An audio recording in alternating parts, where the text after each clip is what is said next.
Soyons saints, en partenariat avec Magnificat. Nous souhaitons une belle fête aux Flore, Flora et Firmine. Nous découvrons ce matin la bienheureuse Niceta Chifra et ses compagnes, dont la vie peut nous rappeler celle des Carmélites de Compiègne, condamnés par le tribunal de la Terreur en 1794.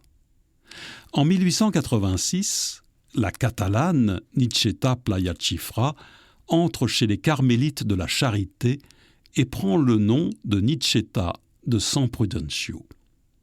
Elle rejoint la région de Valence, où leur maison de la Miséricorde accueille des personnes âgées et les enfants nécessiteux. Niceta est appréciée par les autres religieuses pour son caractère courageux, fidèle, juste et bon, qui lui valent d'être nommée mère supérieure de l'Institut. En 1936, la guerre civile espagnole éclate. Si les persécutions religieuses avaient déjà lieu avant la guerre, celle-ci les décupla. Tout comme il y eut la terreur après notre Révolution, exista la terreur rouge et la terreur blanche en Espagne.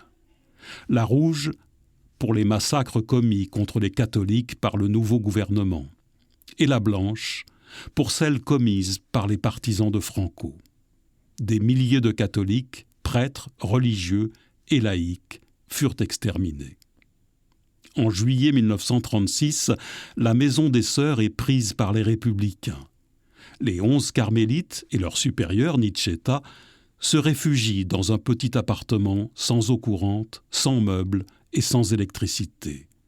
Elles vivent ainsi pendant 5 mois. Pendant quelque temps, elles peuvent recevoir la visite d'un prêtre pour les accompagner spirituellement, et celui-ci attesta de leur vertu et de leur détermination dans l'épreuve.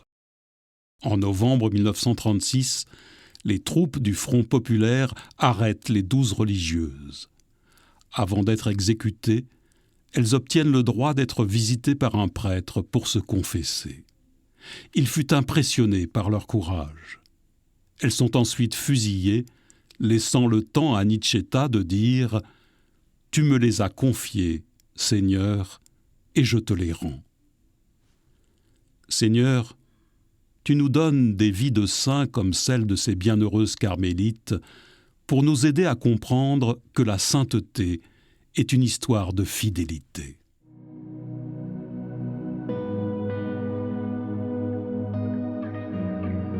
Seigneur, donne-nous le désir de devenir des saints et de poser fidèlement chaque jour des actes de foi.